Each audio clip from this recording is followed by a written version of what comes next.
The bathtub water was still warm when I found it, and my laptop sat at the bottom like a corpse.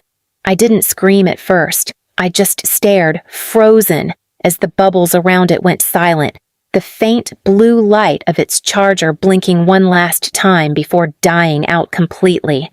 That laptop wasn't just a gadget. It was my future, my final project, the one I'd spent 8 months building, coding, designing, everything that could finally pull me out of this house.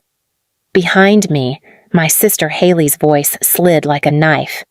"Oops," she said, holding a towel around her perfect hair. "You shouldn't leave things near the tub. Some of us actually take care of ourselves." The smirk on her face told me it wasn't an accident. Please subscribe to our channel and tell us in comments from where are you watching this video. I lunged forward, yanked the laptop out. Water poured onto the tile, dripping down my arms, my pajamas, my hope. "You did this," I whispered. "You knew I had to submit it tonight." Haley laughed, an awful, hollow sound. "It's not my fault you're stupid enough to think you'd actually win that internship. Dad says losers just pretend to be victims." She walked out humming, leaving the floor soaked and my heart splitting in half. The deadline was in 3 hours. I ran to the kitchen, clutching the dripping machine, hoping maybe, just maybe, the motherboard hadn't fried. My dad sat at the table with a beer, watching a sports rerun. He looked at me like I was something that crawled out of the drain. "Dad, please," I said, shaking. "She dumped my laptop. I need rice, tools, anything. I need help." He didn't even turn down the volume. "So? Maybe next time you'll keep your junk away from where adults use the bathroom." "Dad, that's not fair." He raised a hand sharply. "Fair? Fair would have been if I'd spent the tuition money on Haley's photography degree instead of wasting it on your nerd projects. You don't get it, kid. Some people were born to succeed. Others," he took a long sip, "should stay where they belong." "Where's Mom?" I asked, desperate. "She's out shopping with Haley. Said she deserves a break before the wedding," he said. Then he chuckled. "And you? Maybe take a break from dreaming." Something inside me cracked.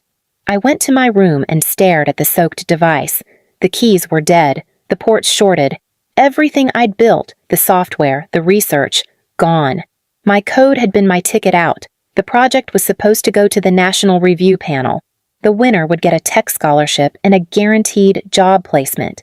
I was finally going to escape this house where I'd been treated like a burden since I turned 18.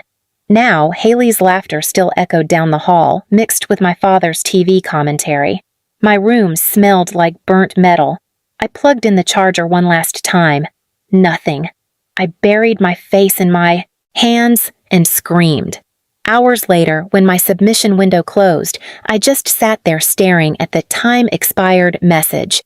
I didn't cry anymore. My tears had turned to quiet resolve. When Mom came home, I tried once more. "She destroyed my project," I said.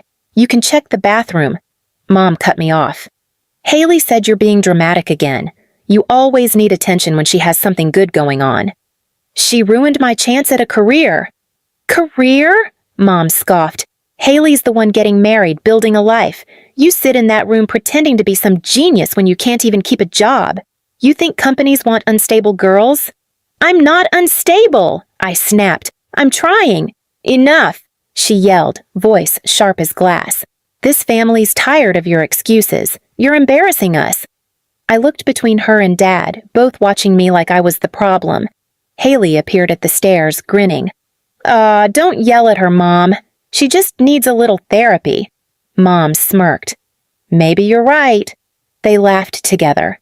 That night, I sat awake at my desk, watching my reflection in the dark laptop screen. I remembered being a kid, building cardboard robots with Dad's old tools, before he realized Haley was prettier and easier to brag about. He used to call me his builder. Then one day, he just stopped. I opened my drawer, pulled out a small external drive. My one backup from 2 months ago. Not complete, but something. The thought sparked. Maybe I could still fight back. Maybe not with shouting, but with proof. The next morning, while everyone slept, I went to the bathroom. The water was still in the tub, gray and cold. The smell of soap and burnt circuits hung in the air. I took pictures, every angle, the laptop cord, the charger in the outlet, the position of the tub. Then I filmed myself, describing what happened, calmly, factually.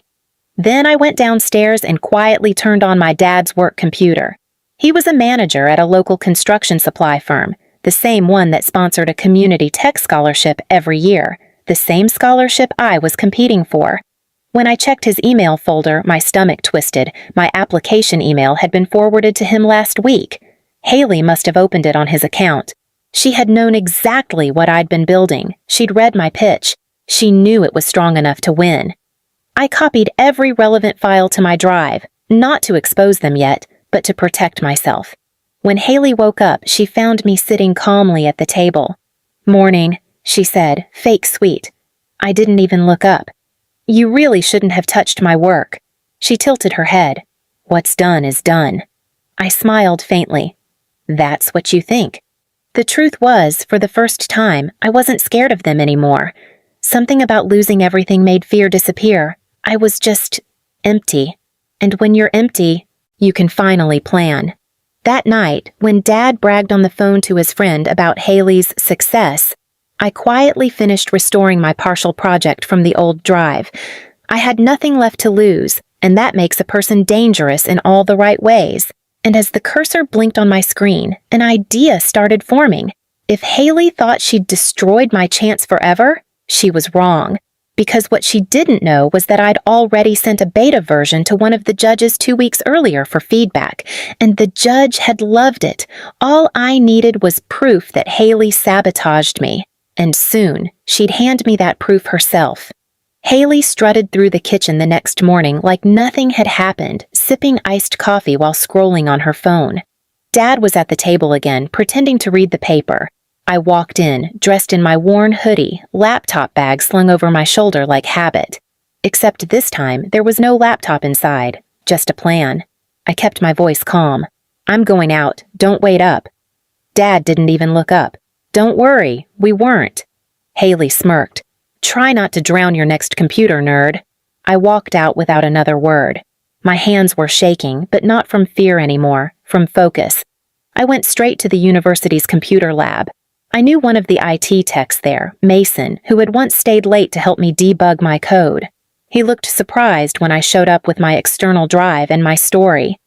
"Haley dumped it in the tub," he said, eyes wide. I nodded. "Everything's gone except this backup. It's incomplete, but if I can recompile it, I can at least prove my work." He didn't hesitate. "Let's do it."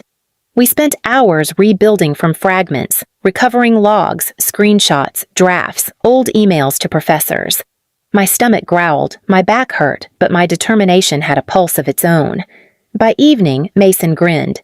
"This is enough. We can show this was your project." I exhaled, dizzy with exhaustion and relief.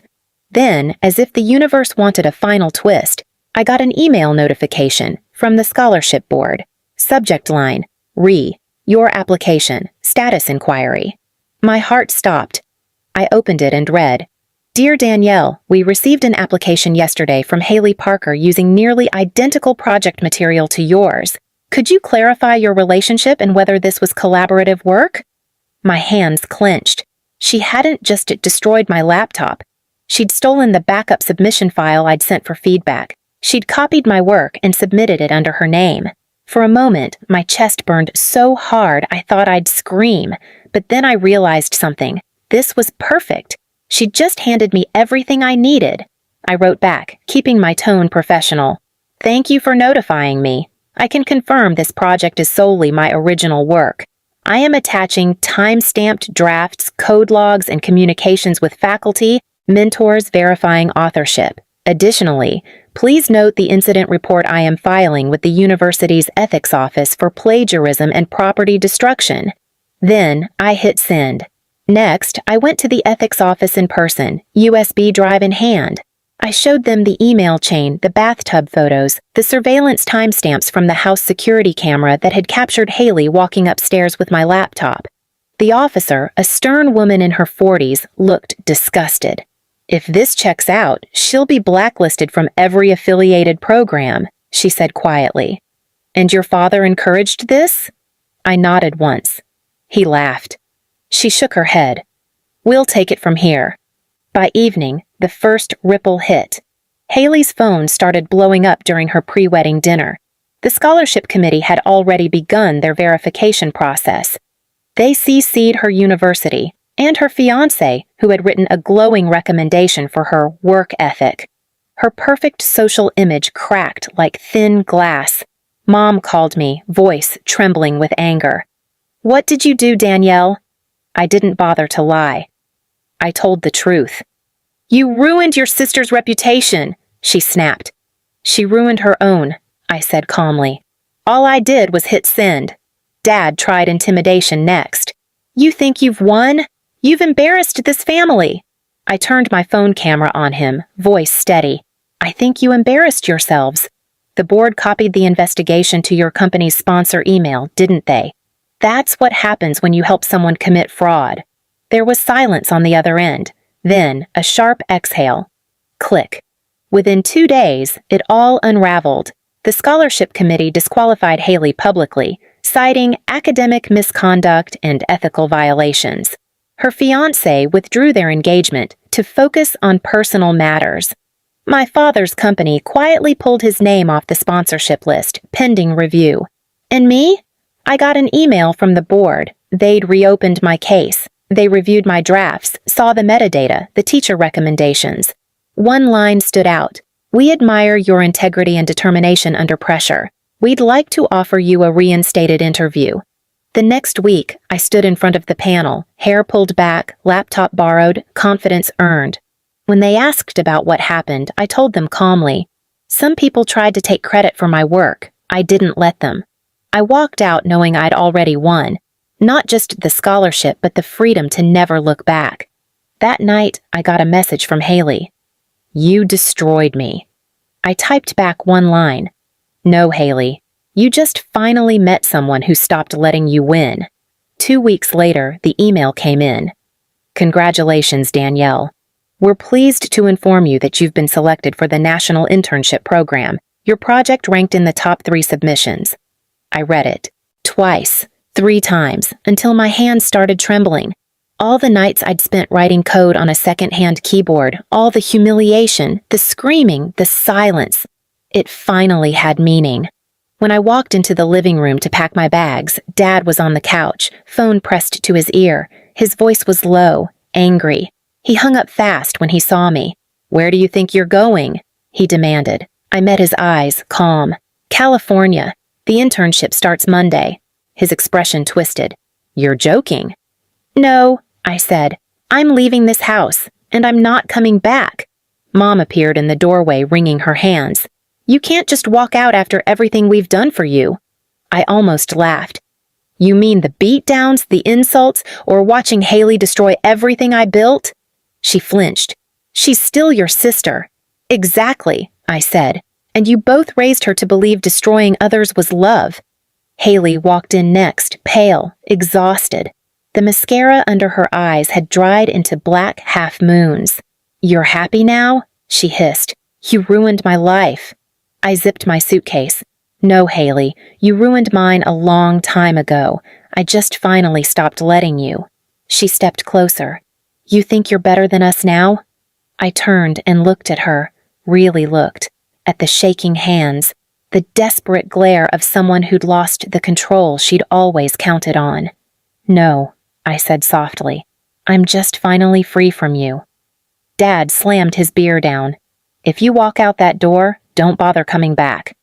I stared at him for a long second, then smiled faintly.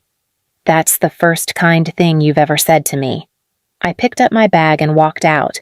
No tears, no turning back.